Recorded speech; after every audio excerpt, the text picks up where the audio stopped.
ریاست مدینہ کا قیام کا تصور وزیر اعظم عمران خان نے پیش کیا ہے،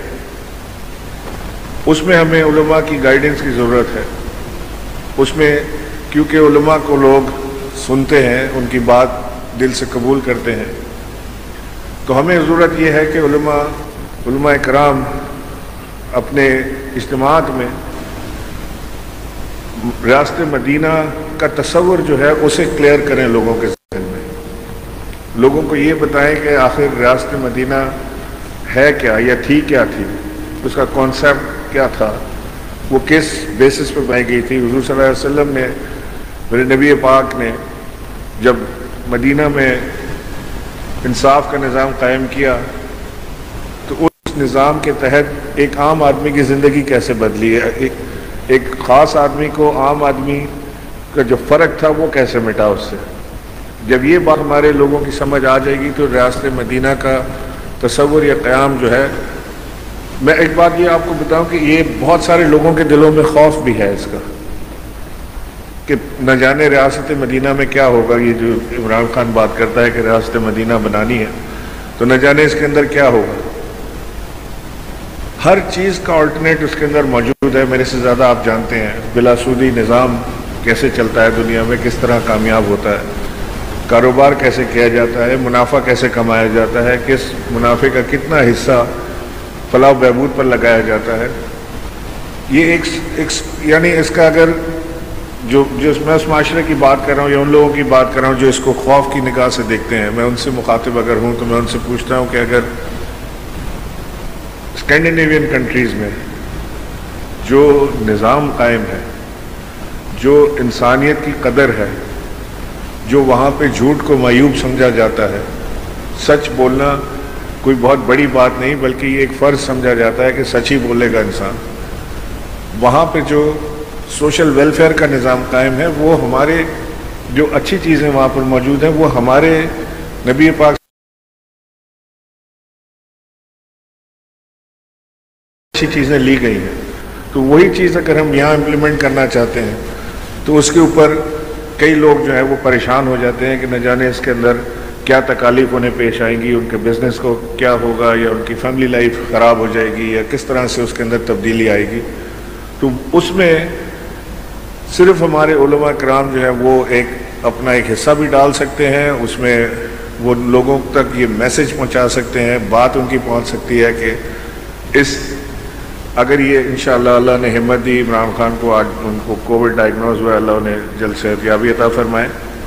اللہ نے انہیں ہمت دی اور زندگی صحت کے ساتھ دی، تو میرا یہ یقین ہے، میں آپ سے کہہ رہا ہوں کہ یہ کوئی سیاسی نعرہ نہیں تھا ان کا، کیونکہ ہم نے پوری کیمپین میں ایک دفعہ بھی ریاست مدینہ کا ذکر نہیں کیا۔ اگر تو یہ سیاسی نعرہ ہوتا تو الیکشن اسی بیسس پر لڑے جاتے کہ ریاست مدینہ کے قیام کے لیے آئیں۔ یہ الیکشن جیتنے کے بعد جب پہلی تقریر خان صاحب نے کی تو اس تقریر میں انہوں نے ریاست مدینہ کے تصور کو انہوں نے ہائی لائٹ کیا کہ میں یہ میرا مشن ہے، میں یہ کرنا چاہتا ہوں۔ تو یہ کوئی سیاسی نعرہ نہیں ہے۔ تو میں سمجھتا ہوں کہ اگر اللہ نے انشاءاللہ عمران خان صاحب کو صحت یابی کے ساتھ زندگی عطا فرمائی تو وہ اس تصور کو اس پاکستان میں اللہ کے حکم سے اس کو رائج کر کے جائیں گے جس طرح بھی اللہ نے انہیں موقع دیا۔ ہمارے وطن عزیز کی جو ترقی و خوشحالی ہے اس میں مدارس کا بہت بڑا کردار ہے۔ دیکھیں، ابھی میں راستے میں آ رہا تھا تو مجھے یہ میرا اے ڈی سی جو ہے، اس کا نام بھی عمران ہے، اس نے مجھے ایک بڑی اچھی بات بتائی کہ جو پچھلے نیول چیف تھے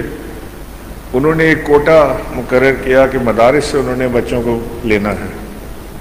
اور وہ بچے جو نیوی میں مدارس سے گئے وہ سب کے سب کسی اچھی پوزیشن پر نیوی میں موجود ہیں۔ اب ظاہر ہے کہ ان کے پاس ایک تو دینی تعلیم کا خزانہ ان کے پاس ہے، پھر انہوں نے دنیاوی تعلیم بھی حاصل کی، اور پھر وہ پاکستان کی فورسز میں چلے گئے۔ جب وہاں چلے گئے، پہنچ گئے، تو ایک آپ اپنے مدرسے کا پیغام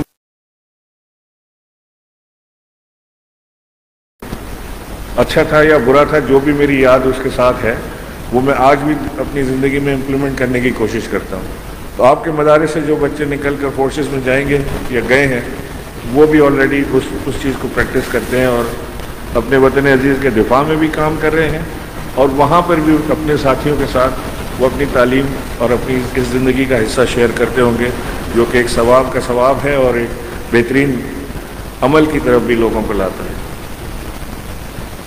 ہم نے ہمیشہ یہ دیکھا ہے کہ ہمارے پاک افواج کے شانہ بشانہ ہمارے مدارس کے بچے جانیں بھی قربان کی ہیں, ان کے ساتھ لڑے بھی ہیں, اور اس ملک کی ڈیفنس لائن جو ہے وہ ہمارے مدارس سے بچے نکل کر گئے.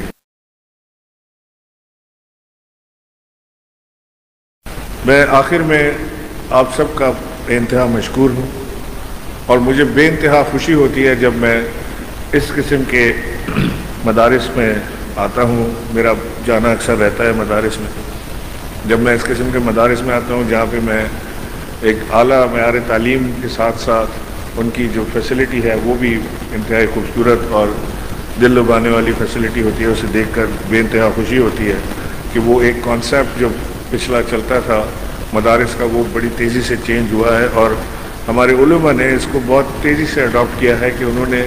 اس فرق کو مٹانے کی کوشش کی ہے کہ کسی اچھی یونیورسٹی میں پڑھنے والا بچہ کسی اچھے مدارس میں مدرسے میں پڑھنے والا بچے میں کوئی فرق نہ رہے, نہ اس کی تعلیم میں فرق رہے, نہ اس کی تربیت میں فرق رہے.